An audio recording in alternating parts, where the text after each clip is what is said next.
Саламатсыңарбы 11 класстын жалпы республикалык тестилөөгө даярданып жаткан окуучулары. Бүгүн силер менен кайрадан онлайн сабак аркылуу математика сабагы боюнча турабыз. Бүгүн силер менен пропорция темасын бирге өтөбүз. Кыскача кылып айтканда биз бул пропорция темасын кайсы тилде, англис тилинде proportion деп өткөн болчубуз. Мына кыскача эскерип өтүп кетсек. Андан сырткары биз бүгүнкү сабакта кошумчада колдонушубуз мүмкүн болгон дагы бир терминология, катыш деген терминологияны колдонобуз. Катыш деген кыскача бул англис тилинде биз муну ratio деп көрүп өткөнбүз. Албетте, бул жакта кыскача катыш деп. Пропорцияны кыскача силерге айтып кетсек, эки катыштын барабардыгы пропорция болот дейт. Б'дан А барабар D'дан А деп. Бул жакта эскерип өтүшүбүз керек болгон нерсе А менен С бири-бирине барабар деген эмес. Же болсо Б менен Д бири-бирине барабар деген эмес бул пропорцияда. Буга бир мисал берип өтүп кете турган болсок, мисал үчүн 4төн 8 менен 16дан 8. Мисал үчүн бул экөө бири-бирине барабар эмес. Туурабы? 8 менен 16 бири-бирине барабар эмес, 4 менен 8 да бири-бирине барабар эмес. Бул жакта бир гана бири-бирине барабар болгон нерсе булардын бири-бирине болгон катышы же болсо ratiosu деп айтып өтүп кетишибиз мүмкүн. Пропорциянын касиеттерине биз көбүнчө жалпы республикалык тестилөөдө биз үчүн керектүү болгон касиеттерине көңүл буруп өтө турган болсок, мисал үчүн бул жакта эмне бири-бирине карама каршыдагылар, мисал үчүн барабардык же болсо теңдеменин сол жагынын алымы менен оң жагынын бөлүмүн бири-бири менен көбөйтөбүз. Ал эми оң жактын алымын сол жактын бөлүмү менен көбөйтөбүз. Ал түрдө көрсөтүп өтө турган болсок силерге А көбөйтүлгөн Д барабар Б көбөйтүлгөн С түрүндө көрсөтүп өтүп кетишибиз мүмкүн. Же болбосо мунун башка бир версиясы өзүңөр көргөндөй, бул жакта А менен Цны бири-бирине катышын ала турган болсок, ошол эле мезгилде Б менен Дны да бири-бирине катышын ала алабыз. Бул экинчи көрсөтүп өтүп кетишибиз мүмкүн. Кыскача биз жалпы республикалык тестилөөдө колдонушубуз мүмкүн болгон пропорциянын касиеттери ушулар. Андан сырткары бири-бири менен кросс болот, же болбосо бири-биринин карама-каршы менен көбөйтүү формасында көбүнчө колдонобуз. Андан сырткары силер менен кошумча өзгөртүү катары албетте бүгүнкү сабагыбызда бул менен байланыштуу суроолор чыгарбайбыз. Бул эскертүү катары силерге жалпы республикалык тестилөөдө көбүнчө тушуубузга чыга турган суроолорду көрсөтүп кете турган болсок, А жана Б'нын арифметикалык орто саны деген нерсе чыгат. Көбүнчө бизде жалпы республикалык тестилөөдө же болсо буга байланыштуу болгон текшерүү экзамендеринде көрүп өтүшүңүздөр мүмкүн. А плюс Б бөлүнгөн 2. Жана А жана Б'нын геометриялык орто саны болсо, ал эле А кошулган А көбөйтүлгөн Б'нын квадраттык тамыры түрүндө айтып өтүп кетишибиз мүмкүн. Бул жакта өзүңөр көргөндө А плюс Б бөлүнгөн 2 деп көрсөттүк. А биздин колубузда 3 сан болсо кандай кылабыз? Мисал үчүн А, Б, С деген сан болсочу. 3 сан боло турган болсо, биз бул 3 санын орточо арифметикалык орто санын табышыбыз керек болсо, А плюс Б плюс С 3 сан болгон үчүн 3кө бөлөбүз. Ал эми ушул эле 3 сандын геометриялык орто санын таба турган болсок, анда тамырды жазып алабыз. А көбөйтүлгөн Б көбөйтүлгөн С. Бирок бул тамыр кандай тамыр болуш керек? Бул жакта 3 сан болгон үчүн бул кубтук тамыр болуш керек. Ушул себептен 4 сан болсо, тамырдын даражасы 4 болот. Ал эми арифметикалык орто сан таба турган болсок, анын 4 сандын суммасын 4кө бөлөбүз. Ушул сыяктуу буларды улантып кетишибиз мүмкүн. Андан сырткары А, Б жана Цнын орто пропорциялуулугу болсо, Б көбөйтүлгөн С бөлүнгөн А түрүндө көрсөтүп өтүп кетишибиз мүмкүн. Биз кыскача сабагыбызда, бүгүнкү сабагыбызда колдонушубуз мүмкүн болгондор жогоруда пропорциянын касиеттерин колдонобуз. Ал эми асыл жакта эскертүү катарына белгилендериңиз болсо, силер жалпы республикалык тестилөөдө пайдалуу болушу мүмкүн болгон информациялар деп эскертип өтүп кетейин. Жана бир аз убакыт берейин силерге, бул доскадан жаза алсаңыздар, андан кийин сабагыбызды улантайлы.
Таскыда жазылған болсаңыздар, аны бүгінгі сабағымыздың бірінші сурасы менен сабағымызды улантайлы. Бірінші сурасы төмендегідей. Егер де A'нын B'на қатышы барабар 5-тен 4 болса, анда A плюс B бөлінген A минус B'нің манисini тапқыла деп белген сұра. Әлбетте қысқа түрде белген сұра. Мұндай сұраларда біз көбінше жалпы тест түріне белгенде қандай шығарабыз. Сіздерге biraz уақыт берейін, андан кейін сураны сіздермен бірге шығарайын. Әлбетте жауаптарыңыздарды Rukon программасы арқылы жазып қалдырсаңыздар болады.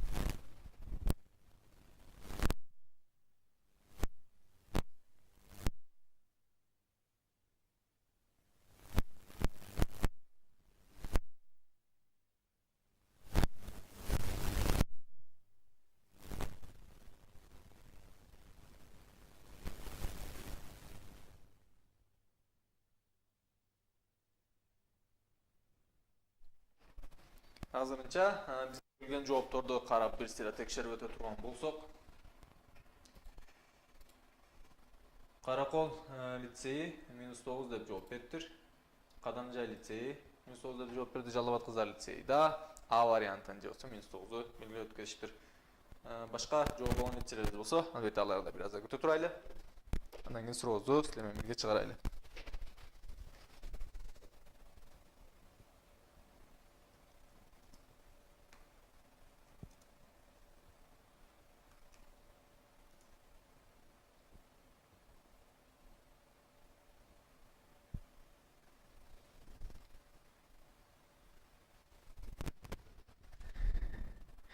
Albatta biz bu tipdagi so'rovlarni chiqarib жатканыбызda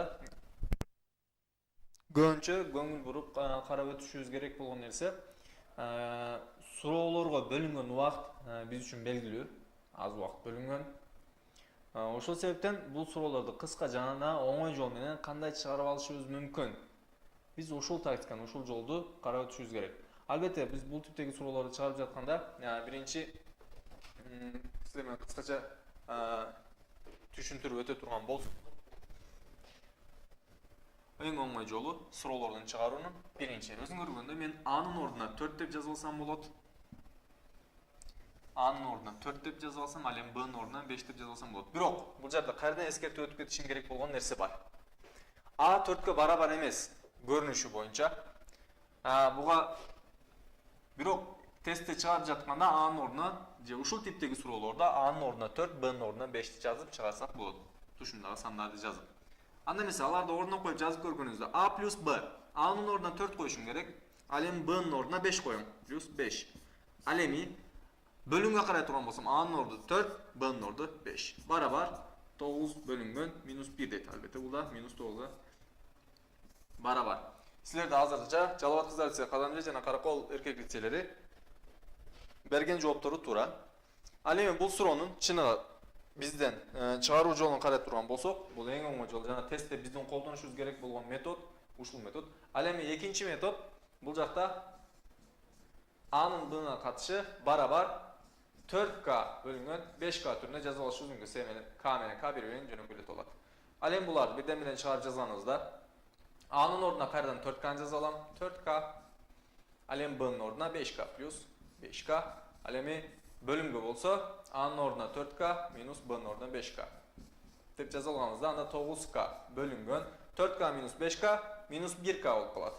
Өзүң көргөндөй К'лар бири-бирин жөнөкөй өтөт, кайрадан минус 9 деген жоопту белгилеп алышыбыз мүмкүн. Кыскача биз муну чыгарышыбыз керек болгон метод. Бул метод эң туура методу, бирок бизде жалпы республикалык тестирөөдө эң оңой жолу жана кыска жолу биринчи метод болгондуктан биз биринчи методду колдонуп чыгаруубуз бул сурообузда эң оңой болот деп ойлойм. Калган бул суроонун жообун жазып алсаңыздар болот. Андан кийинки суроо менен сабагыбызды улантайлы. Андан сырткары бирдекенде эскертип өтүп кетели. Мурдагы сабактарыбызда көп лицейлер бизден суранышкан болчу.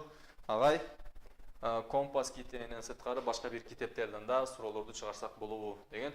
Ошол себептен мен бүгүнкү сабагыбызды албетте компас китебинен да колдонуп, кээ бир суроолорду колдонуп, бирок көпчүлүк суроолорду башка бир китептен алып силерге бүгүнкү сабакты даярданга аракет кылдым.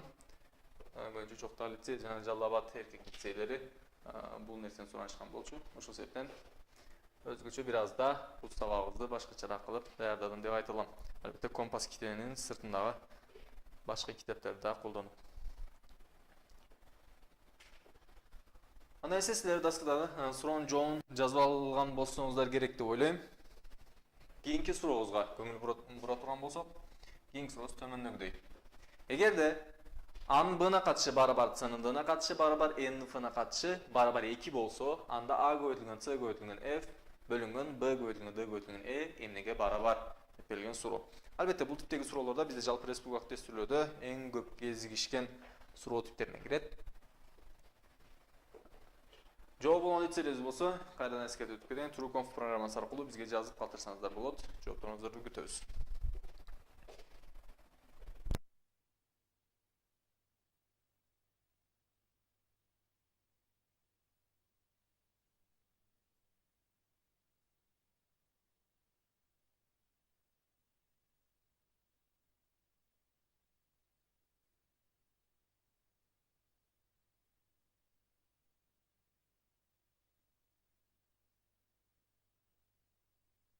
Азырынча Жалал Абад кыздар лицейи 2 деп жооп бериптир, Каракол лицейи да 2 деп жооп бериптир.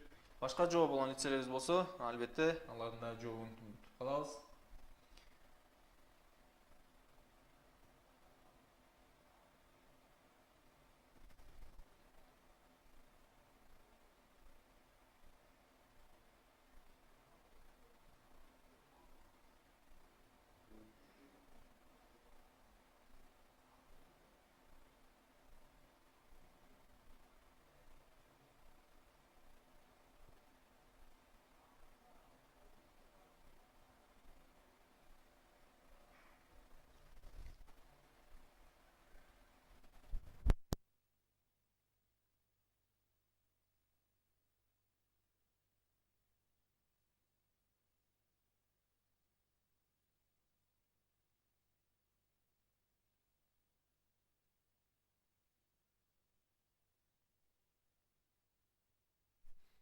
Азырынча 2 гана лицей жооп беришти. Жалал Абад кыздар лицейи жана Каракол лицейи.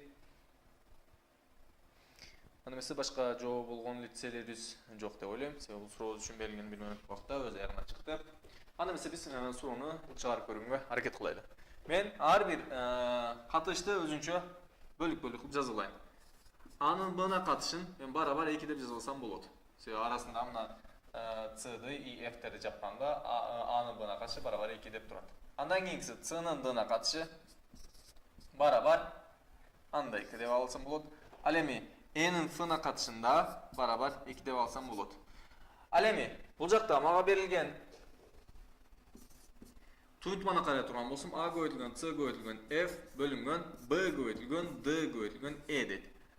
A'нын B'га катышы 2 болчу. Мен анда анын ордуна 2 жазып алсам болот. Ал эми C'нын D'на катышы болсо, кийинкисине карай турган болсок, ал канчага барабар?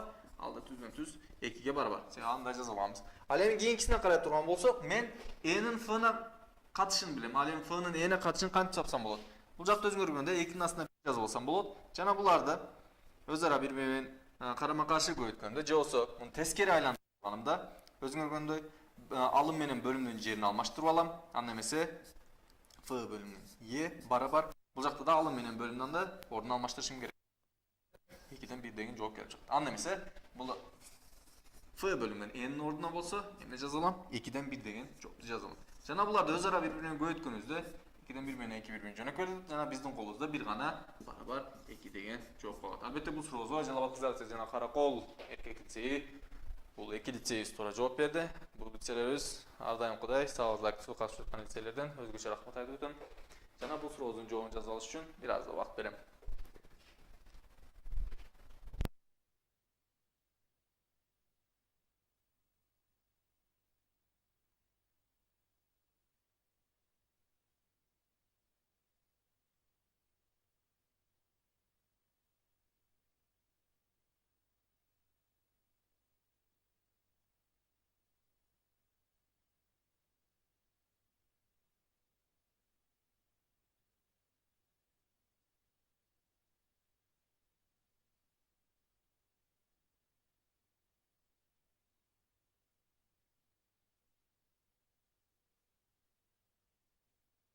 Суроонун жообун жаза алган болсоңуздар, анда кийинки суроо менен сабагыбызды улантайлы.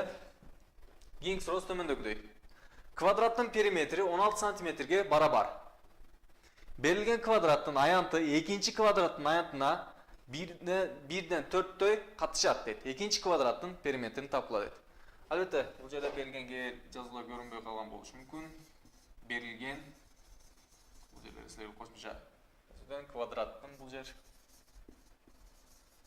Каалагандар суроону жазып дептени жоонда жазсаңыздар болот.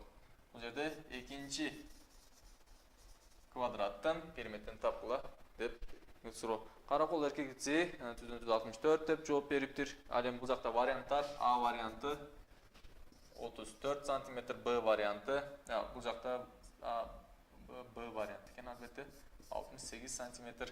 Буларда калтырайлы. Суроонун жообун 1 мүнөттөн кийин силер менен бирге чыгарып көрөбүз.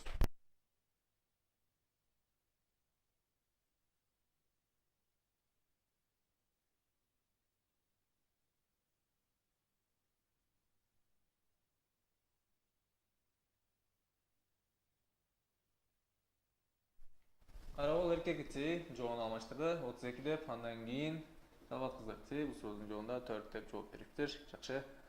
Biraz da күтө турайлы. Башка түрдүү жооп болгон нетселерибиз да бардыр.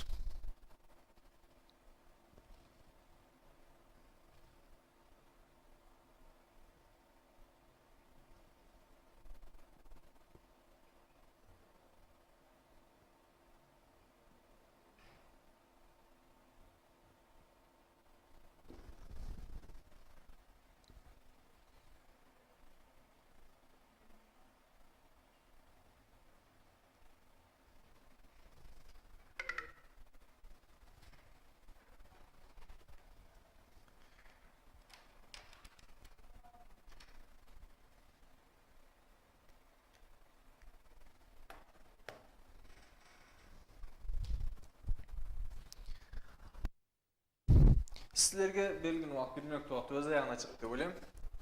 Суроону бирге чыгарып көргөнгө аракет кылайлы. Жалабат кыздар жообун 4төн 32ге алмаштырышты. Жакшы. Албетте, кайрадан бул жакта да өзүңөр көргөндөй суроонун жоопторун биринчи башка жооп, андан кийин экинчи жооп менен өзгөртүүгө аракет кылыңар. Бирок жакшы. Азырынча суроону бат чыгарабыз деп ката кылып алышыңыздар мүмкүн. Бул жакта силерге да кошумча эскертүү өтүп кете турган нерсе. Суроого көңүл буруп батыраак чыгарыш керек, бирок ошол эле мезгилдин ичинде эмне ката кетиргенден да узак болуу зарыл. Ошол себептен оптимум убакыт менен бул суроолорду ката кетирбей чыганга аракет кылышыбыз керек. Анда эмесе суроону чыгарайлы. Квадраттын периметри 16 см барабар экен. Берилген квадраттын аянты экинчи квадраттын аянтына 1ден 4төй катышат экен. Биринчи бизге квадраттын периметри берилиптир. Биринчи квадратты тартыла турган болсом, биринчи квадраттын периметри кандай? Квадрат болгонуна караганда бардык жактары 4 жактын бири-бирине барабар болуш керек. X, X, X. 4x, периметр 4x'ке барабар. Канча экен? 16 см экен. Анда бул квадраттын бир жагы канчага барабар болуп калат? 4кө барабар. Ал эми мен ошол эле биринчи квадраттын аянтын таап алсам, канча? Аянт барабар x'тин квадраты же болсо бул жактын экөөнүн бири-бирине көбөйтүүсү деп жазып алсак болот. Барабар 4түн квадраты барабар 16 экен.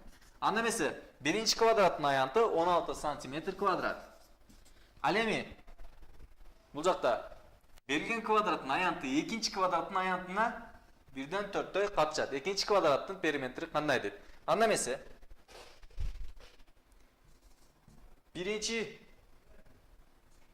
квадраттын аянты экинчи квадраттын аянты менен кандай катышат? 4төн 1дей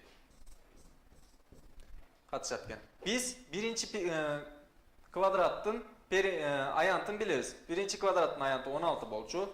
Ал эми анын аянтын билбейбиз. Барабар 4төн 1 болсо, анда бул жактан биз экинчи квадраттын аянтын канча табабыз?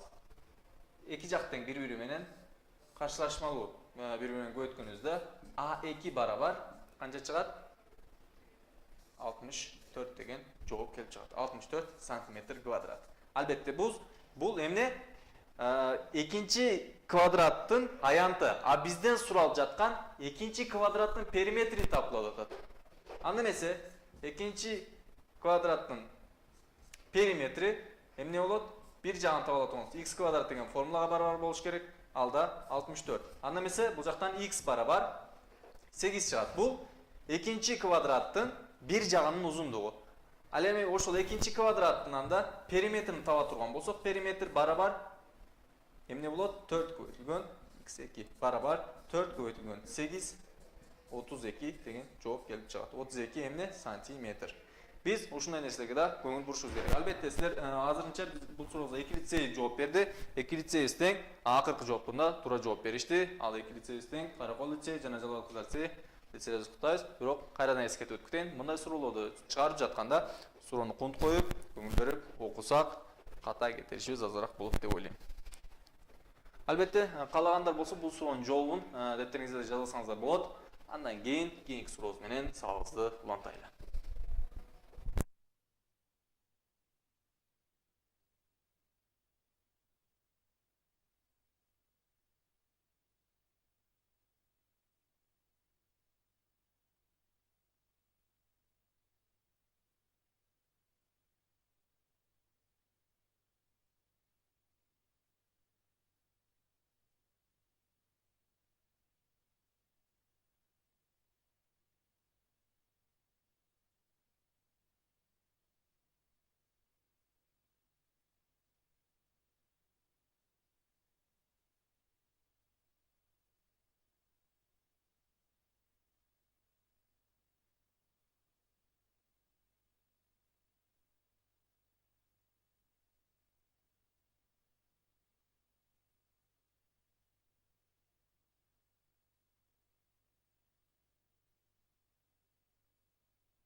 Суроонун жообун жазып алган болсоңуздар, анда кийинки суроо менен сабагыбызды улантайлы.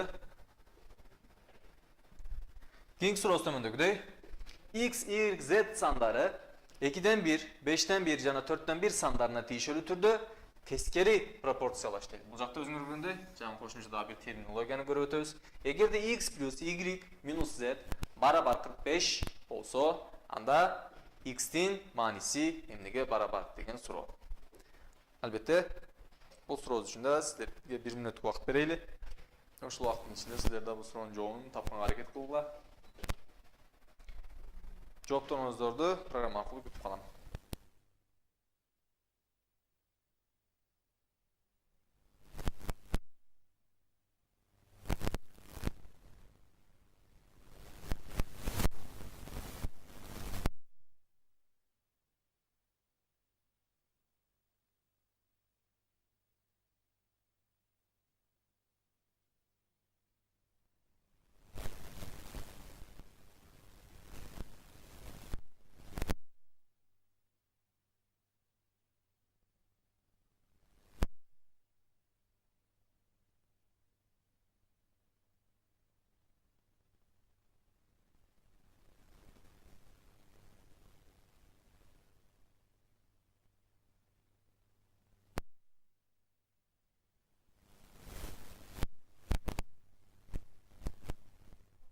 Бул жакта силерге кошумча информация катары эскертип өтүшүбүз керек болгон нерсе тескери пропорциялаш дейт. Мисал үчүн бир мисалды көрсөтө турган болсок, x барабар 5 болсо, бул тескери пропорциялаш болгондо x-тен 1 болот. Анда эмесе бул 5-тен 1. Бул экөөнү мисал үчүн тескери түрдө жазсак деле болот. Бул x-тин мисал үчүн тескери пропорциялаш түрү, бул да 5-тин тескери пропорциялаш түрү деп белгилеп айтып алышыбыз мүмкүн. Анда эмесе силерге бир аз да убакыт берели, жообу болгондор албетте программа аркылуу калтырсаңыздар болот.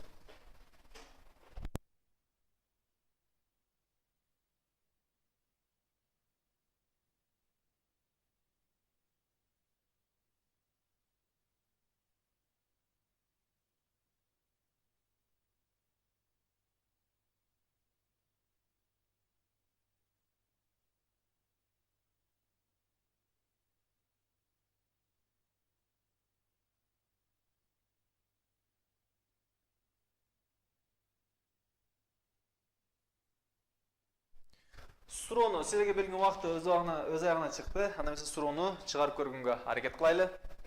Биринчи, X, Y, Z sanları 2'den 1, 5'ten 1 жана 4'ten 1 sanlarına tiyişeli türde teskeri proporsiyalashgan.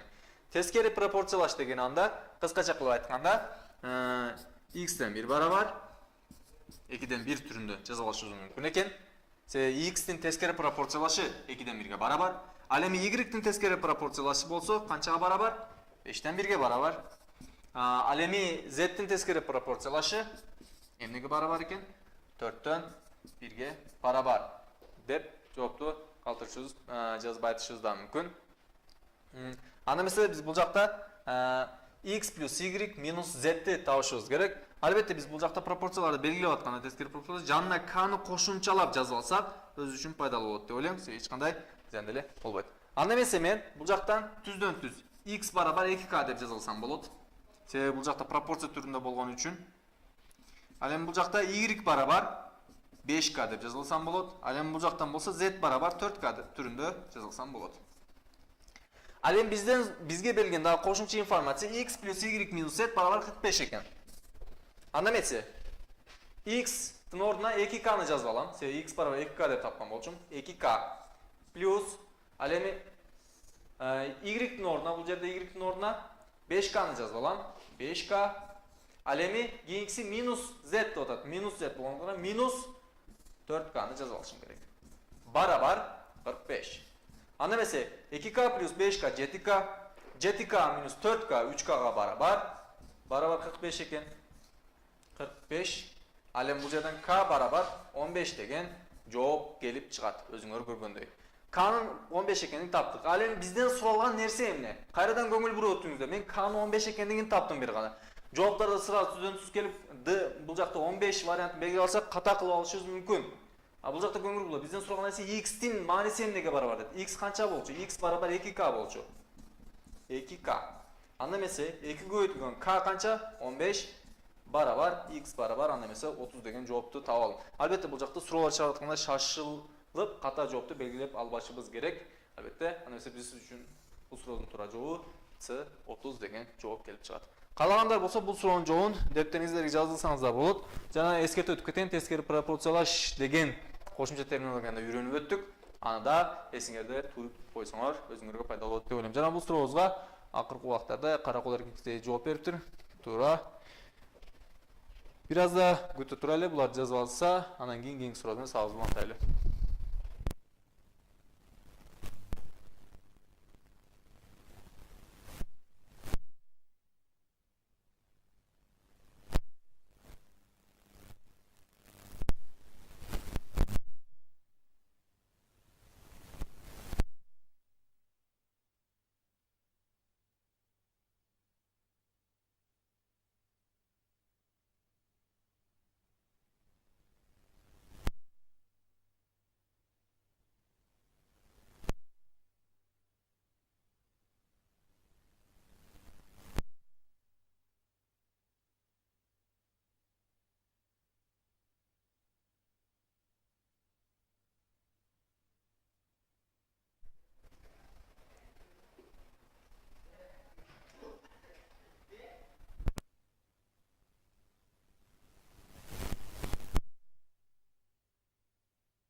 Суроонун чыгарылышын жаза алган болсоңуздар, анда кийинки суроо менен сабызды улантайлы.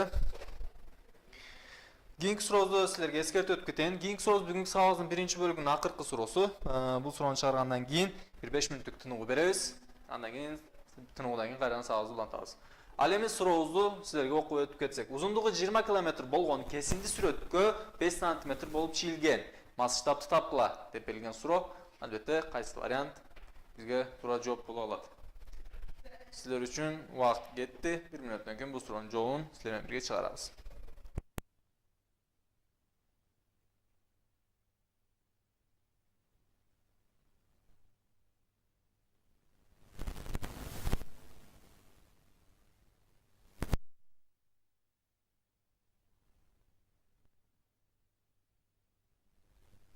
Ол лице Е вариант деп жооп бериптир. Жакшы, башка жооп болгон лицелер, аларды күтүп турайлы.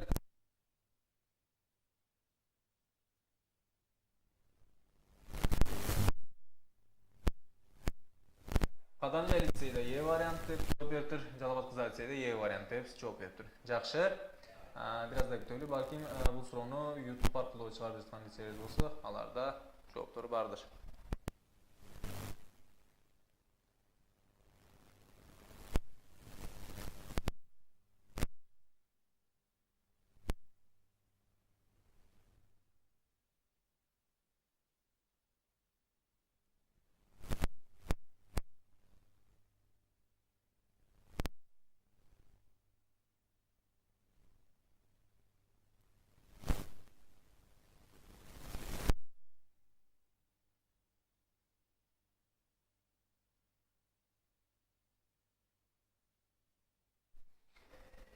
Берилген 1 мүнөттүк убакытта өз аягына чыкты деп ойлойм. Суроону чыгара турган болсок, биринчи, өзүңөр көргөндөй, узундугу 20 км болгон кесинди дейт. Ал эми бул сүрөткө 5 см болуп түшүрүлгөндө, биз ар дайым эки катышты бири-бирине кантип жазабыз, же болбосо масштабты деле кантип жазабыз, аларды кыскача көрсөтүп кетели. Эки катыш түрүндө, же болбосо пропорция жазып атканыбызда, алардын баардыгынын биримдери, бирдиктери бирдей болуш керек. Мисалы үчүн, кандай мен 5 см экен, ал эми 20 км экен. Бул экөөнү кантип жазылсам болот? Өзүңөр көргөндөй, булардын бирдиктери бири сантиметр түрүндө, ал эми экинчиси километр түрүндө. Анда эмесе буларды жөнөкөйлөтүп алыш керек. Же болбосо бирдей кылып жазып алуу зарыл. Себеби бирдиктер бирдей болбосо биз буларды пропорция түрүндө же болбосо катыш түрүндө жаза албайбыз. Анда эмесе жогорусу 5 см, ал эми бөлүм жак болсо 20 көбөйтүлгөн. Километрди метр кылып алсам, кандай болот? 1000 болуш керек. Бул мен километрди метр түрүндө жаза алдым. Ал эми мен метрди болсо кайрадан сантиметр түрүндө жаза алышым керек. Себеби эмнеге? Жогоруна бөлүмдү карай турган болсок, алда сантиметр түрүндө. Анан буну сантиметр кылып кошумчалап жаза алганда, муну канчага 100гө көбөйтүшүм керек. Метрди сантиметр кылып жаза алганымда. Анда эмесе кыскача кандай болот? 5 сантиметр бөлүнгөн 20 3-0, анан кийин 2-0 сантиметр түрүндө жазып алышыбыз мүмкүн. Өзүңөр көргөндөй, бул жакта сантиметр менен сантиметр бири-бирин жөнөкөйлөтөт, жана 5 менен 20 да бири-бирин жөнөкөйлөтөт. Анда эмесе бул жакта 1ден 4 1 2 3 4 5 0 түрүндө жообубуз келип чыгат. Албетте бул түрдөгү бир гана жооп бар, кайсы? Е варианты. Бул суроого туура жооп бергенсиздер, Карапол Кадамжа жана Жалал Кызы лицей бул суроолорго туура жооп беришти. Аларды суроолорго туура жооп бергендер менен куттуктайбыз. Жана бүгүнкү сабагыбыздын биринчи бөлүгүн ушул жерде аяктайбыз.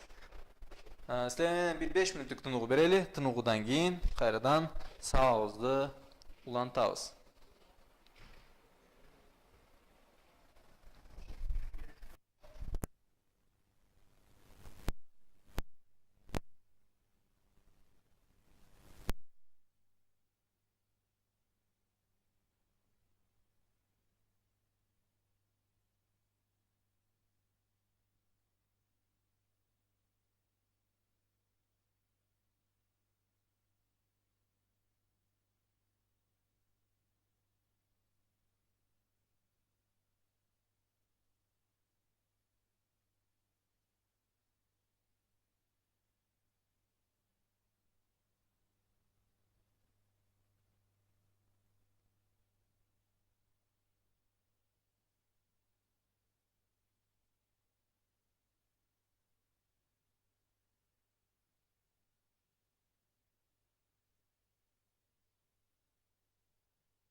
Сабағыбыздын экинчи бөлүгүн баштай турган болсок, бизге берилген же болсо 5 мүнөттүк берилген тыныгуу убактысы өз аягына чыкты. Сабағыбыздын экинчи бөлүгүн баштай турган болсок, сабағыбыздын экинчи бөлүгүнүн биринчи суроосу төмөнгүдөй.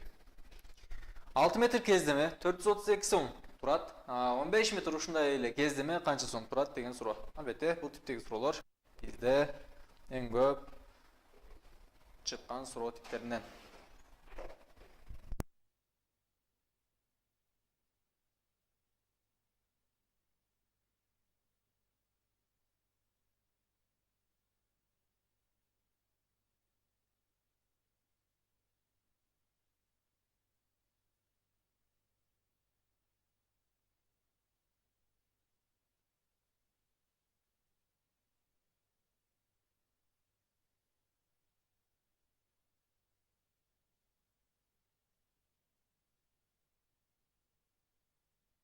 Бул сурообузга Каракол лицейи Б варианты деп жооп бериптир, Жалал Абад кыздар лицейи Б варианты деп жооп бериптир, Чокта лицейи да жакшы Б варианты деп жооп бериптир. Башка жооп болгон лицейлерибиз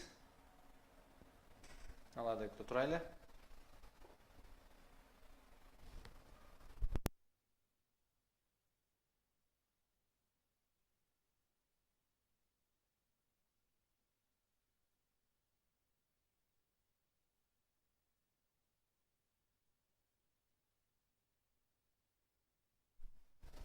Бул суроолорубузду биз көбүнчө түздөн түздү пропорция сыяктуу түзүп алып, бул суроонун теңдемесин түзүп алып чыгарып алышыбыз деле мүмкүн.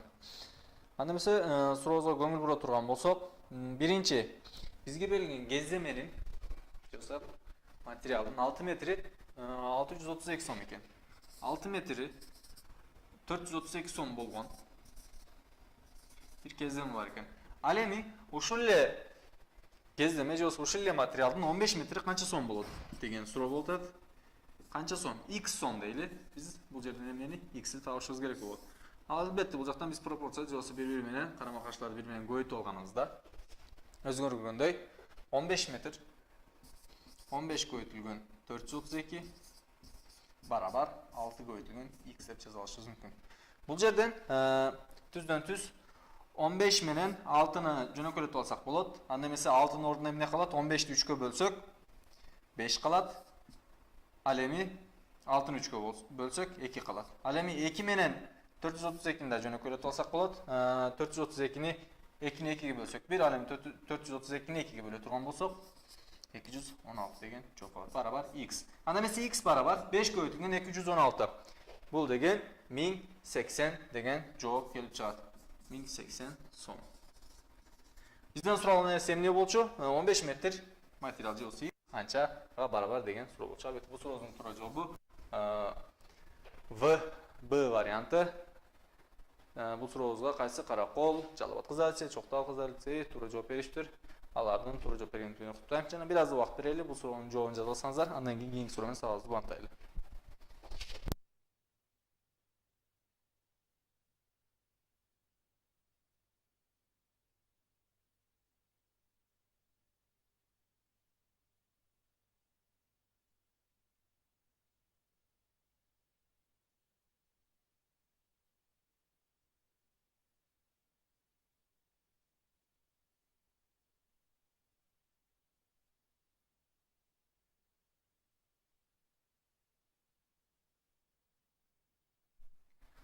Суроонун жообун жаза алган болсоңуздар, анда кийинки сурообуз көңүл бура турган болсок, эгерде x плюс 5y жана x плюс y тиешелүү түрдө 11 жана 3 сандарына пропорциялаш болушса, анда 3x квадрат плюс y квадрат бөлүнгөн x көбөйтүлгөн y канчага барабар деп берилген суроо. Албетте бир аз да суроонун кандай десек деңгээли бир аз да жогорулады. Бир аз өзгөчөлөнгөн суроо деп да айтышыбыз мүмкүн. Бирок силер үчүн оңой суроо деп ойлойм. Бир аз убакыт берели, силер да бул суроону чыгарып алсаңыздар. Андан кийин 1 мүнөттөн кийин суроону силер менен бирге чыгарайлы.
Азырынча 4 лицей жооп берди.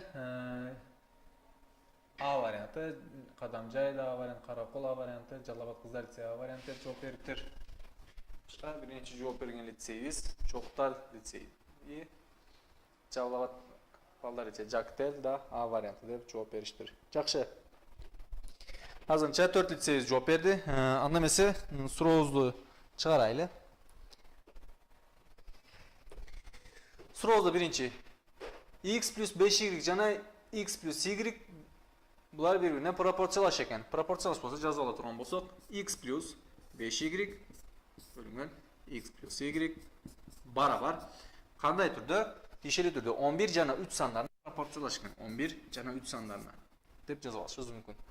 Ал эми биз бул жактан бул пропорцияларды бири-бирине көбөйтүп турган болсок, өзүңөр көргөндөй 11 көбөйтүлгөн x плюс y. Бул жакта x плюс y-ди жазып атканда албетте биз каша жардам менен жазып алсак өзүбүзгө пайдалуу болот деп ойлойм. Себеби көпчүлүк ушул жерде ката кылат 11-ди x менен көбөйтөт да y менен көбөйтпөй калышы мүмкүн. Ошол себептен ар дайым пропорцияларды бири-бири менен көбөйтүп жатканда кашалар жардам менен көбөйтсөк өзүбүзгө ката кылуу ыктымалдуулугубуз азаят.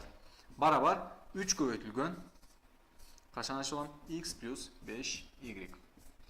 Анда эмесе кашаларды ачып алып турган болсок 11x плюс 11y 11x плюс 11y барабар 3x плюс 3 көбөйтүлгөн 5y барабар 15y. Ал эми бул жактан y'терди бир жакка, x'терди бир жакка чогултуп алайлы. 3x'ти бул жакка алып өтүп алам, ал эми 11y болсо тиги жакка алып өтүп алам. 11x минус 3x болот. Тиги жакта плюс болчу, бул жакка өткөндө минус болуп өтөт. Ал эми 15y 11y бул жакта плюс болчу, ал эми теңдеменин оң жагына өткөндө минус болуп өтөт, минус 11y. Анда эмесе 11x минус 3x 8x барабар 11y минус 15y минус 11y болсо 4y болот. Анда эмесе кандай болот? Y барабар 2x деген жооп келип чыгат. Өзүңөр көргөндөй. Мен ал эми бул жакта тапкан y барабар 2x деп тапкан туюнтмамды мага берилген бул жердеги 3x квадрат плюс y квадрат бөлүнгөн x көбөйтүлгөн y түрүндө берилген туюнтмада колдоном. Кантип колдоном? Анда көрсөтөм. Биринчи туюнтманы жазып ала турган болсом 3x квадрат плюс y квадрат бөлүнгөн x y дейт. Бул жакта өзүңөр көргөндөй мен y көргөн жериме 2x деп жазып алсам болот. Барабар 3x квадрат плюс y-дин ордуна 2x деп жазып алган. 2x квадрат бөлүнгөн x көбөйтүлгөн y-дин ордуна кайрадан 2x деп жазып алдым. Жөнөкөйлөткөн уланта турган болсок 3x квадрат. Ал эми өзүңөр көргөндө даражалар сабына эсеп турган болсок, даражалар таратып турган болсок, бул x-ке да 2-ге да тиешелүү. 2-нин квадраты 4, ал эми x квадрат. Бөлүнгөн x көбөйтүлгөн 2x, бул жакта x менен x көбөйтсөк x квадрат, ал эми бул жакта 2 деген жооп калат. Барабар 3x квадрат менен 4x квадрат бири-бирине суммасын караганда 7x квадрат келип чыгат. Бөлүнгөн ал эми 2x квадрат, ал жакта 2x квадрат. Өзүңөр көргөндө бул жакта x квадрат менен x квадрат бири-бирин жөнөкөйлөтөт. Бизде 2ден 7 деген жооп калат. Албетте биз бул жакта жоопторго караганда 2ден 7 деген бөлчөк түрүндө жооп жок, бирок ондук бөлчөк түрүндө 7ден 2 деген канчага? 3,5 барабар. Ал эми бул биздин варианттардан А вариантына туш келет. Албетте бул сурообузга Жалал Абад лицейи, Жактел, Кадамжай лицейи, Каракол жана Жалал Абад кыздар лицейи туура жооп бериштир. Бул лицейлерди өзү куттуктап өтөбүз.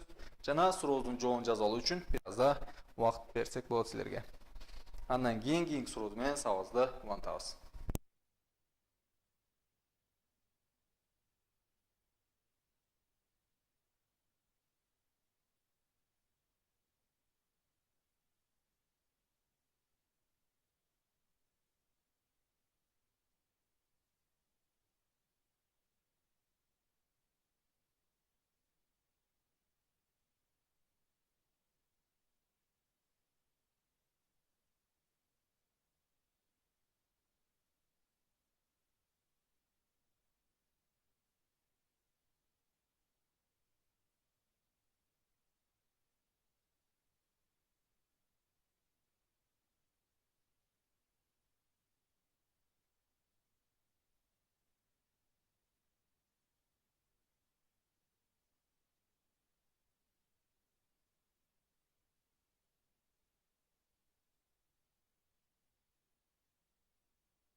Albatta, so'rovlarni qarab turgan bo'lsak,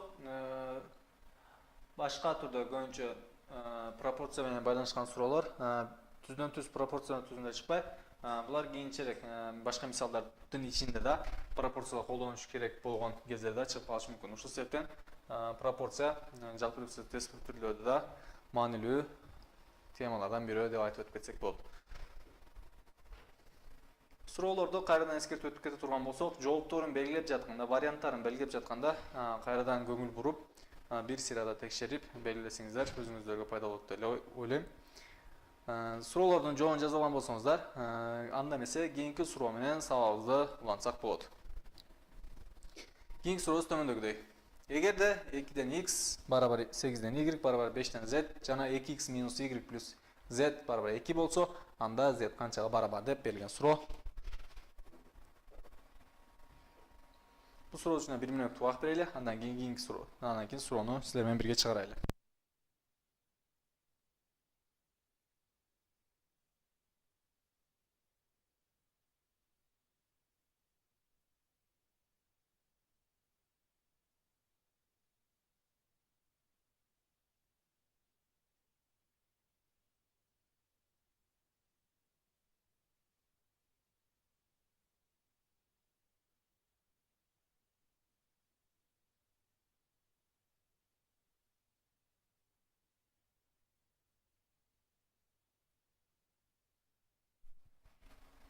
So'rovga hozircha ba'zi testning B varianti,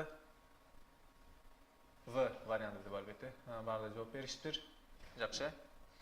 Albatta bizda YouTube orqali ko'rib жатқан ko'rishmanlarimiz bor. Ularda birozdan kutib tursak, malumotlarda so'rovning javobini chiqarib жатқанdir. Birazdan so'rovni sizlar bilan birga chiqarib ko'raylik.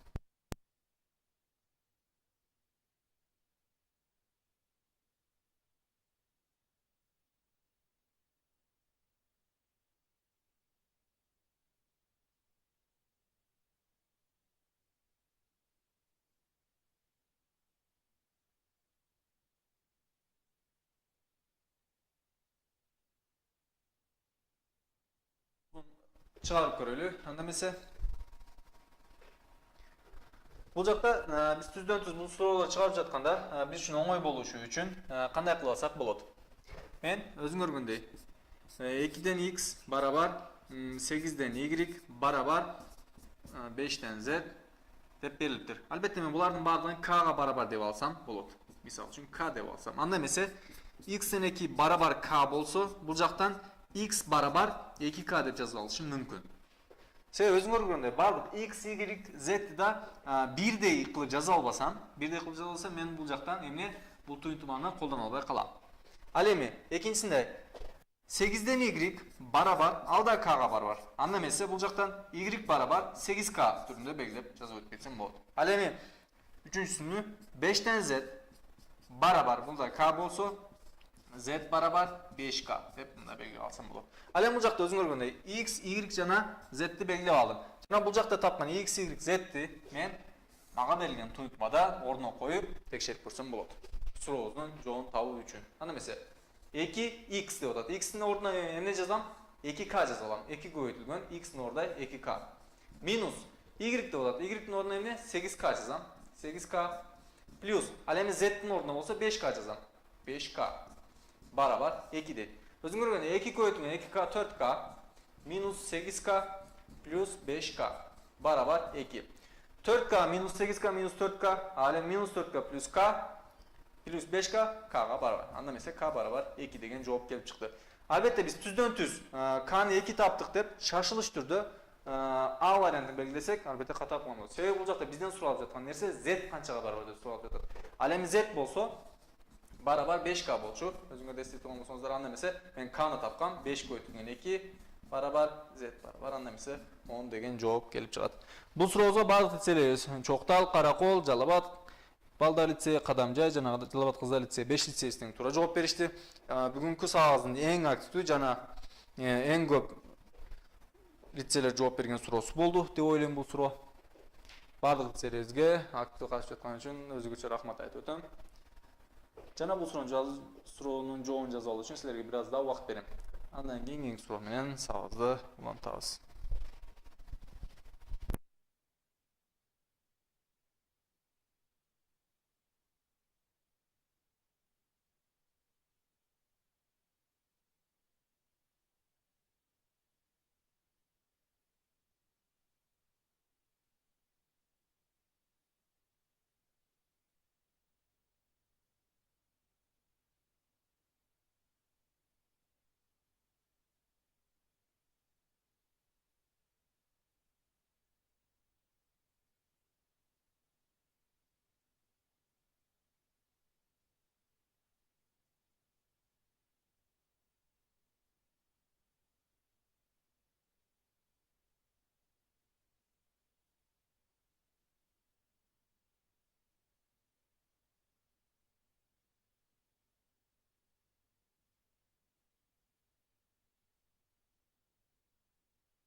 Суроонун жообун жазып алган болсоңуздар, анда эмесе кийинки сурооз менен сабагыбызды улантайлы. Кийинки сурооз төмөндөгүдөй. Пропорциянын белгисиз мүчөсүн тапкыла. 5x плюс 1 бөлүнгөн 81 барабар 9'dan 4 деп берилген суроо. Бул суроо силер үчүн оңой суроо деп ойлойм. Албетте бул суроо үчүн кыска бир убакыт 30 секундалык убакыт берели, андан кийин суроону силер менен бирге чыгарайлы. Биринчи болуп Жалал Абад лицейи, артынан Кадамжан лицейи жооп берди. Каракол лицейи да жакшы. Лицейлери азырынча Б варианты жана Ж деп жооп берип жатышат. Балардын баардыгынын жообу бирдей болуп жатат, жакшы.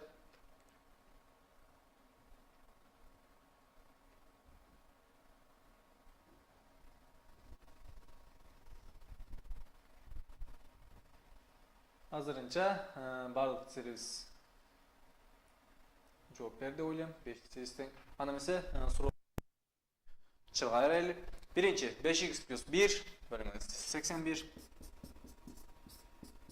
барабар 9'dan 4 деген суроо. Албетте бул жакта биз 9 менен 81-ди жөнөкөйлөтүп алышыбыз мүмкүн. Жөнөкөйлөп 9'ду 9'га бөлгөндө 1, ал эми 81-ди 9'га бөлсөк, бул жакта 9 деген жооп калат. Анда эмесе 5x плюс 1 бөлүнгөн 9 барабар 4 деген жооп калат. Жана буларды пропорциялаштырып, бири-бири менен салыштырып алганыбызда 5x плюс 1 барабар 36, 5x барабар 35, x барабар 7 деген жооп келип чыгат. Албетте силер аткандай.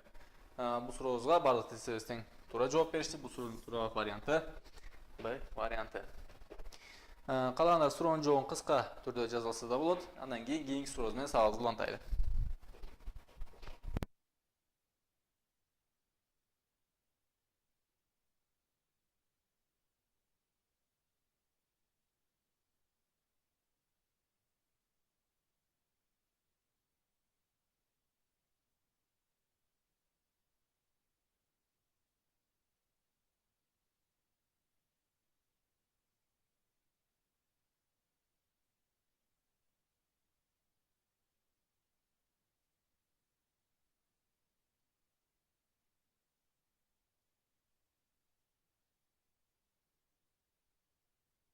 Суроонун жообун жазып алган болсоңуздар, кийинки сурообуз менен сабагыбызды улантайлы.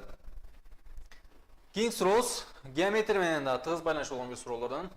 Эгерде параллелограммдын жактары 3'төн 2 түрүндө катышса жана анын периметри 3,2 метрге барабар болсо, анда анын жактары эмнеге барабар деп берилген суроо. Бул жакта 5 вариантыбыз бар. Жооптордун кайсы вариант туура? Кайрадан кайтып өтсөк, параллелограммдын жактары деп берилген суроо.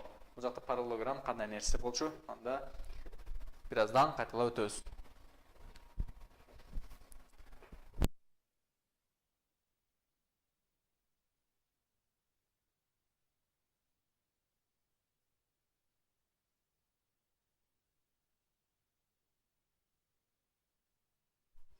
Азырынча 3 лицейибиздин Е вариант деп жооп беришиптир. Жакшы, башка жооп болгон лицейлерибиз аларды күтүп турайлы.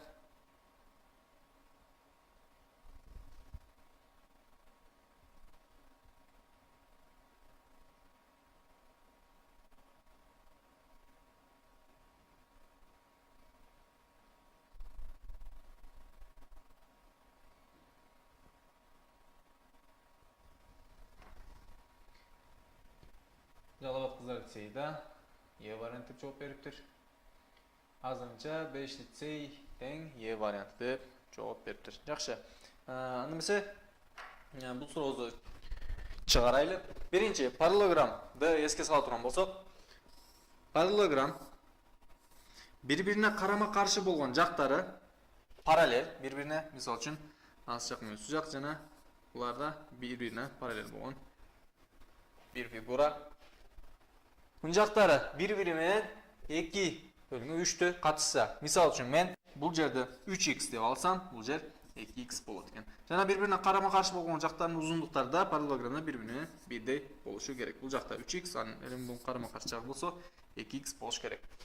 Ушул параллелограммдын эмне периметри 3,2 метрге барабар экен. Периметр эмне? Булардын суммасы 3x плюс 2x плюс 3x плюс 2x 10x'ке барабар. Бул параллелограммдын эмнеси? Периметри. Барабар 3,2 экен. 3,2 метр болсо, анда эмесе x барабар канча болот? 0,132 метрге барабар болот. Же болсо кыскача кылып айтканда 32 сантиметрге барабар деп айтсак деле болот. Ал эми бизден суралган нерсе, анда анын жактары эмнеге барабар дейт. Бизден суралган анын жактары эмне? Бирөө 2x барабар, 2x болсо 3x барабар. Анда эмесе 2x барабар 2 көбөйтүлгөн 0,132 барабар 0,164 метрге барабар болот. Ал эми 3x болгон 3 көбөйтүлгөн 0,132 барабар 0,196 метрге барабар болот. Албетте бул суроодун туура жообу бир гана Е варианты силер айткандай. Албетте бул типтеги суроолорду кайрадан чыгарып жатканда бир гана 2x'ти тапсаңар деле суроонун түздөн-түз жообун белгилеп өтүп кетсеңер болот. 3x тапканда биз бир азда убакыт короткон үчүн убакыт көбүрөөк убакыт кеткендей болуп калат. 2x тапканда 0,164 0,164 деген бир гана вариантыбыз бар. Кайсы? Е варианты. Ушул ыкма менен да тестте бир азда убакыт үнөмдөп калышыңыздар мүмкүн. Калгандар бул суроонун жообун да белгилеп жазып алышса болот. Дептерине мен бир азда силерди күтүп турайын. Андан кийин кийинки суроо менен сабагыбызды улантайлы.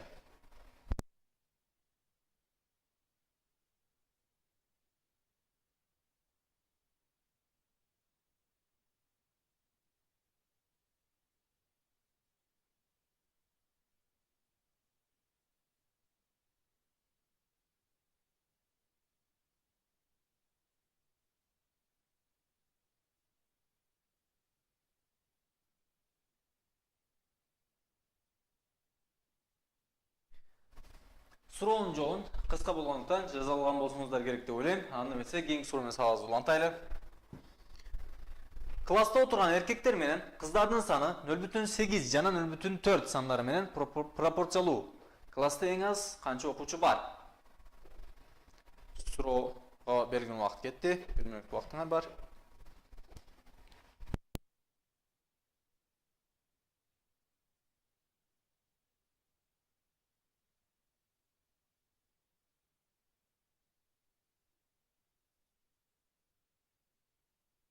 Кадамжа лицей 2 деп жооп берди.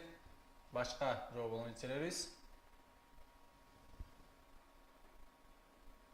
Жакшы, В варианты деп жооп бергендер бар 2 деп, С варианты 3 деп жооп бергендер бар. Жакшы, бир аздан күтүп турайлы. Башка жооп болгондор барбы?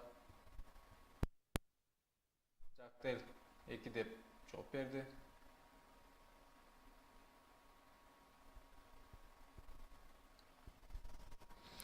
Жоон алмаштыргандар да бар. Жакшы, бир аздан күтүп турайлы. Албетте суроолорду чыгарып жатканда кайрадан эскертип өтүп кетишим керек силерге. Шашылып, албетте биз ар бир суроодо убакыт үнөмдөшүбүз керек. Себеби суроо көп жана биз бул суроолорду чыгарыш үчүн убактыбыз аз. Бирок убакыт аз деп туура билген суроолорубузда ката чыгарып алуу ыктымалдуулугубуз да көп. Ошол себептен суроолорду көңүл буруп, кунт коюп окуп, туура жоопту белгилегенге аракет кылгыла.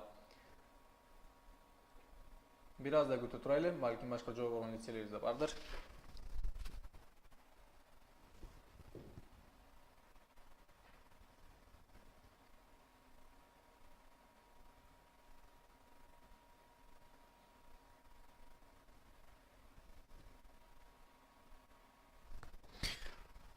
Силерге берилген 1 мүнөттүк убакыт өз аягына чыкты деп ойлойм. Анда эмесе мен эркектер менен жана кыздар класста отурган эркектер менен кыздардын саны 0,8 жана 0,4 сандары менен пропорциялуу экен. Анда эмесе класста отурган эркектер менен кыздардын бири-бирине пропорциясын карай турган болсок, эркектердики 0,8, жана кыздардыкы болсо 0,4 деп белгилеп ала турган болсок, жана булар алганыбызда эркектер менен кыздардын бири-бирине пропорциясы 2ден 1 түрүндө белгилеп алышыбыз мүмкүн экен.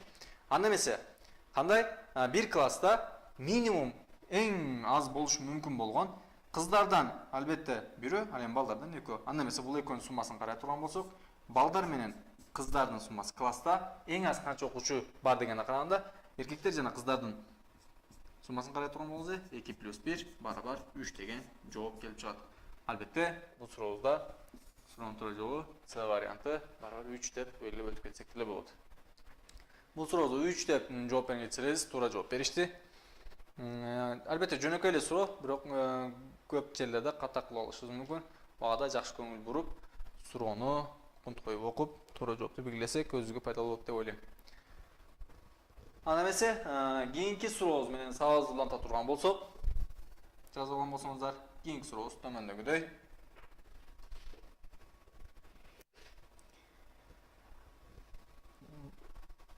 Б'дан А барабар D'дан С барабар 2'den 3 катышы берилген. Төмөнкү туйутманын мааниси тапкыла деп берилген суроо. Biraz da суроонун деңгээли biraz da татаал. Бирок жөнөкөй жолдор менен бул сурообузду чыгарып алышыбыз мүмкүн, жолун таап алышыбыз мүмкүн.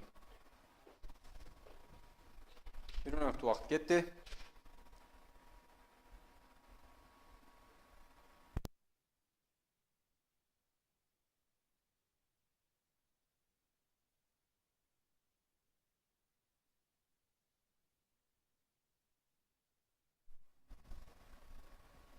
Нетселер ар кандай жооптор беришти. Г варианты деп бергендер да болду. Ал эми 5,4 деп жазгандар да болду.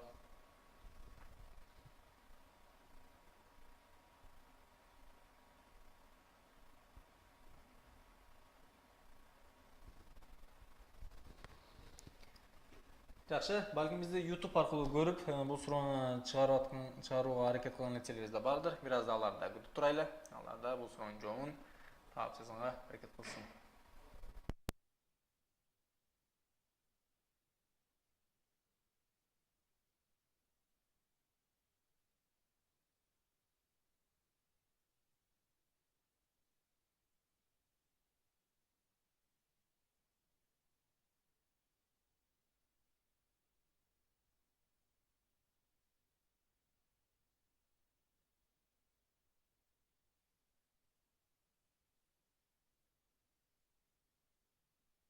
Sizlerge belgen 1 minut vakt öz ayağına çıktı. Litseleriniz V variantı dep berilgen 1 dep жооп берген litseleriniz de var. G variantı 4'ten 5 dep жооп берген litseleriniz de var. Albatta bu suroobуздун кандай экенин азыр суроону сиздер менен бирге чыгарып көрүп көрөбүз. Анда эмесе мен мага берилген ар бир катышты өз ара жазыла турган болсом, B'dan A барабар 2'den 3 экен. Albatta bular жазып атканда жанына бардыгын бирдей түрдө жазып алуу үчүн 3K жана 2K деп жазылсам болот. Анда эмесе мен A'нын ордуна 3K деп жазып алып бул суроону чыгарууга аракет кылайын. Ал эми Б'нын ордуна болсо 2K деп жазып бул суроону чыгарып көрүүгө аракет кылайын. Ал эми С менен Д менен байланышкан болсо, S'дан Д барабар алда 2'den 3 болсо, буларды жанына кошумча K жазып бул суроону чыгарып алсам болот. Анда эмесе өзүңөр S'нын ордуна 3K, D'нын ордуна 2K коюп суроону чыгарууга аракет кылам. Мага берилген туйутмада өзүңөр көргөндөй кашан ичинде, биринчи кашан ичинде А плюс Б дейт, A'нын ордуна 3K жаза алам. Ал эми Б'нын ордуна 2K жаза алам. Бул жакта таап алгандай 2K.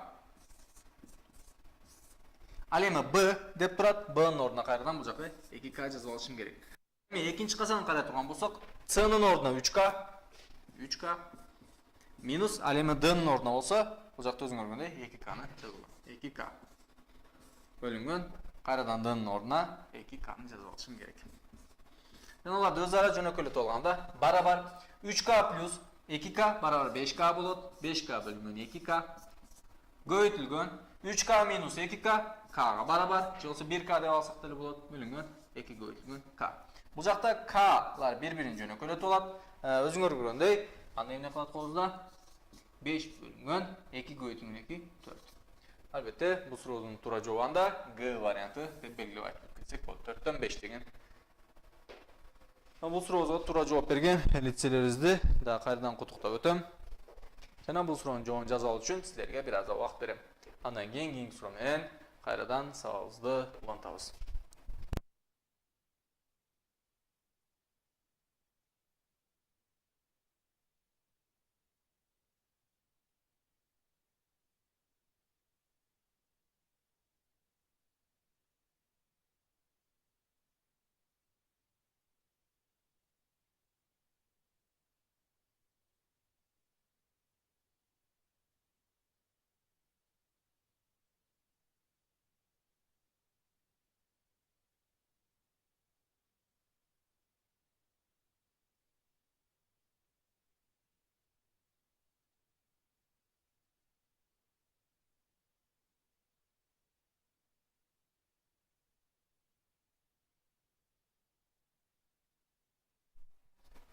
Суроонун жообун жаза алган болсоңуздар, Анда эмесе кийинки сурообузга кезек берели.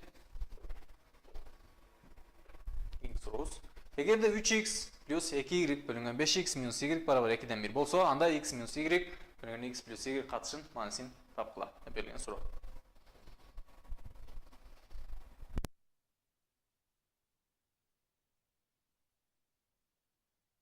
Жоктал десе А вариант деп жооп берди, жакшы. Башка жооп болгон нерселер Жалал Абад эркекти А вариант, калган жай Б вариант деп жооп берди. Жакшы, бир аз да күтүп турайлы. Башка жооп болгон нерселер да бар. Каракол эркек лицейда А вариант деп жооп бериптир. Жакшы, азырынча А жана Б варианттары жооптордо бар.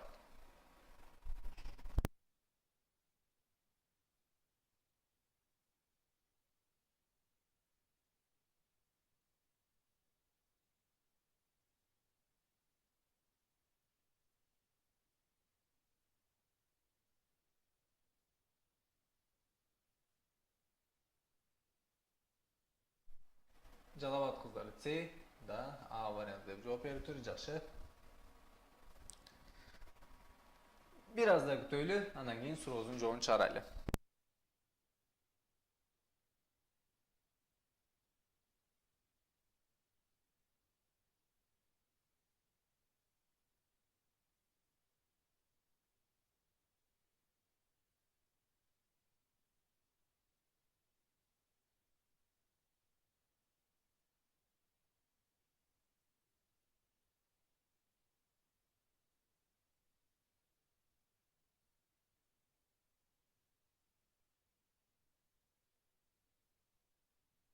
Анда эмесе силерге берилген убакыт өз аягына чыкты. Суроону чыгара турган болсок, мен мага берилген биринчи эле туюнтмадан x жана y-ти бири-бирине табууга аракет кылам бул пропорциядан.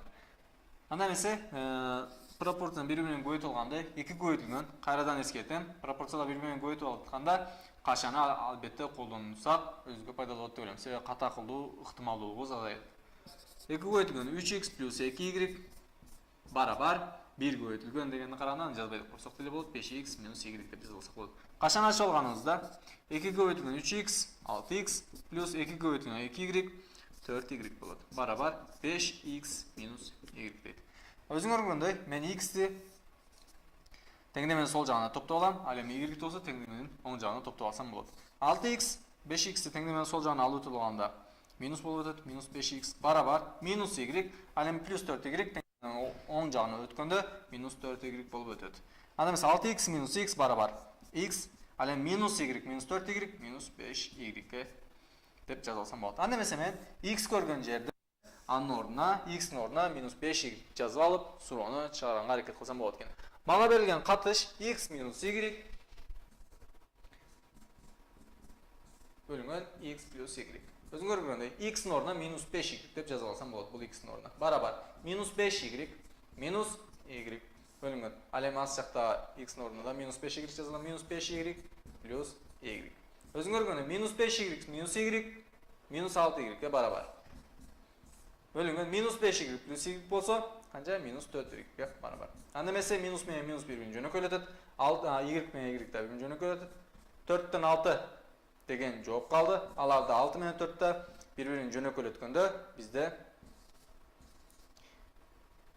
2ден 3 деген жооп келип чыгат. Албетте бул сурообуздун туура жообу анда эмесе А варианты деп белгилеп өтүп кетишибиз мүмкүн. Бул сурообуздун туура жообу А варианты 2ден 3. Сурообуздун жообун каалагандар дептерине жазып алса болот. Андан кийинки сурообуз менен сабагыбызды улантабыз. Бул жакта көпчүлүктүн кылган катасы, көпчүлүк биз бул жерде ката кылабыз. Бул жердеги минусту көбүбүз унутуп калабыз. Жана бул жака жазып атканда да ушул жактардан көп ката кетип калышы ыктымалдуулугу көп. Ошол себептен суроолор чыгарып жатканда албетте шашылбастан кунт коюп чыгарууга аракет кылышыбыз керек. Кыска жана тактык менен.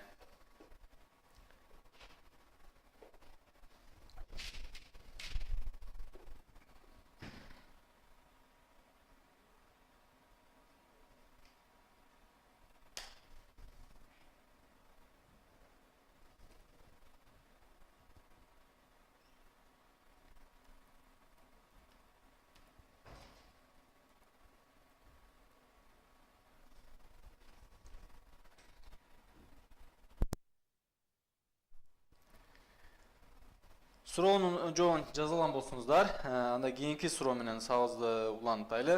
Кийинки сурообуз төмөндөгүдөй. Эгерде 2-ден x барабар, z-ден y барабар, 4-төн t жана x көбөйтүлгөн z барабар, t көбөйтүлгөн z барабар 12 болсо, анда y-дин маанисин тапкыла деп берилген суроо. Каракол лицейи Б варианты, Кадамжай лицейде Б варианты, Чокталда Б варианты деп жооп беришти. Жакшы, албетте кайрадан кайталап өтүп кетейин.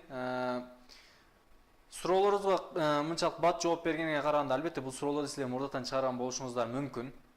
Бирок кайрадан кайталап өтүп кетем. Өзүңөргө пайдалуу болушу үчүн бул суроолорду кайрадан биринчи жолу көрүп аткансып, кайрадан чыгарып көрүңүздөрдү силерге айтып өтүп кетер элем, сунуштап кетем. Себеби бул суроонун түздөн түз жообун көрүп эле жооп белгиленген анчалык эле туура эмес деп ойлойм. Өзүңөргө пайдалуу болуш үчүн бул суроону кайрадан чыгарып көрсөңөр пайдалуу болот го деп ойлойм. Жана бул сурообузга баардык лицейлерибиз жооп берди.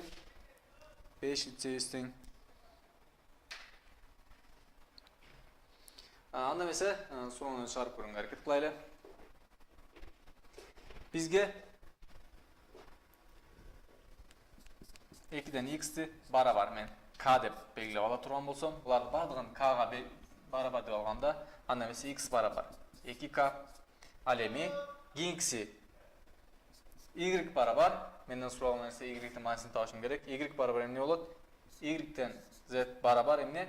K болсо, анда y барабар z көбөйтүлгөн k чыгат. Ал эми кийинкиси акыркысы 4-төн t барабар булда k болсо, t барабар 4k деген нерсе чыгат. Анда эмесе мен x көргөн жерге 2k, y көргөн жерге zk, ал эми t көргөн жерге 4k түрүндө жазып алышым мүмкүн.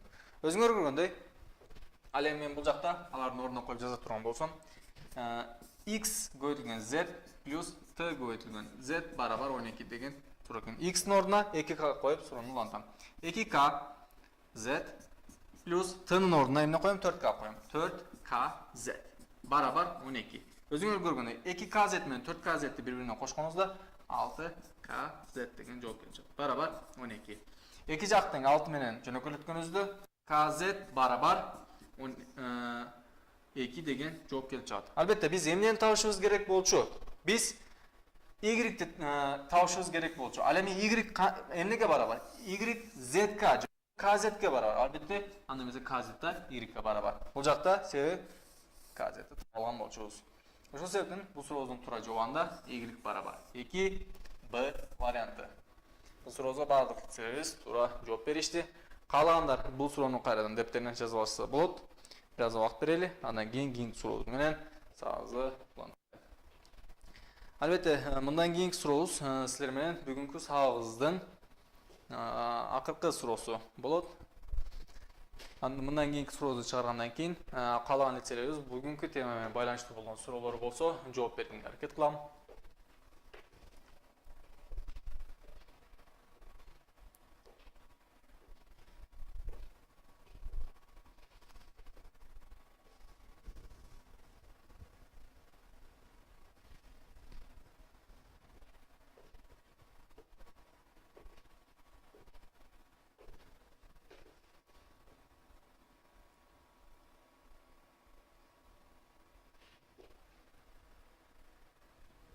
Суроонун жообун жаза алган болсоңуздар, анда кийинки суроо же болбосо бүгүнкү сабагыбыздын акыркы суроосу менен суроону көрсөтөлү. Эки орундуу сандын цифраларынын айырмасына болгон катышы 32. Ал эми сандын биринчи цифрасы экинчисинен 3кө чоң. Бул санды тапкыла деп берген суроо.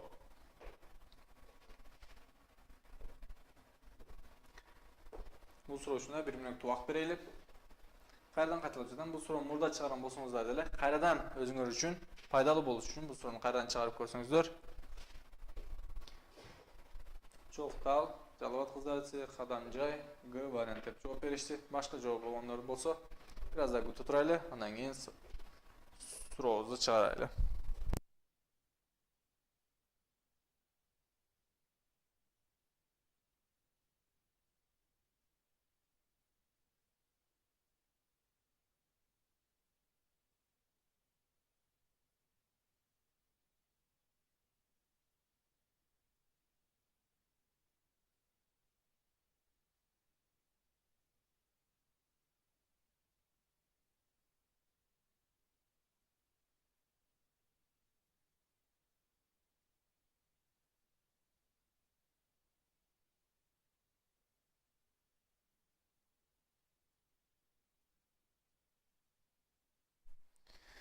Sizlerge берген bir günlük vaqt özağına çıktı deb o'ylayman. Аны esa bu so'rovni sizlar bilan birga chiqarib ko'raylik. Birinchi, ikki o'rinli san sifralarini ayirmasida. Ikki o'rinli san bo'lganda qaranda, kelgin men al sanni A, B deb olayım.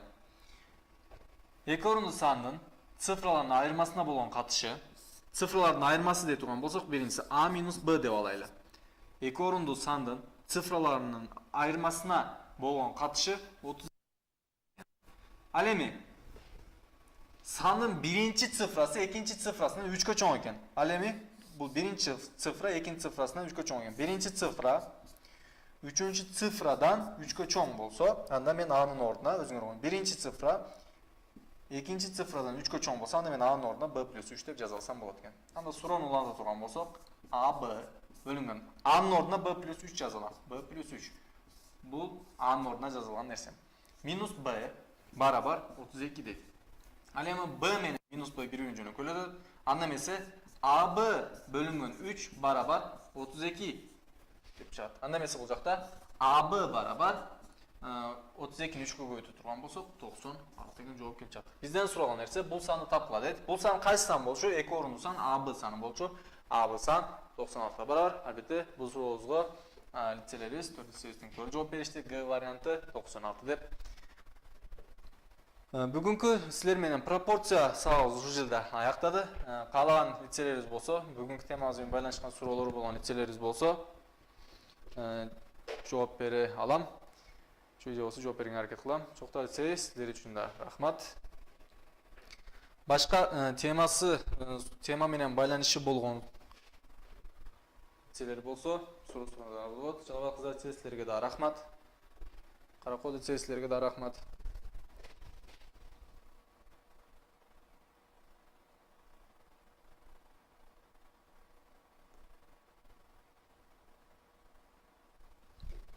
Анда эмесе суроосу эч кимдин суроосу деле жок болсо, бүгүнкү сабагыбызды ушул жерде аяктайлы.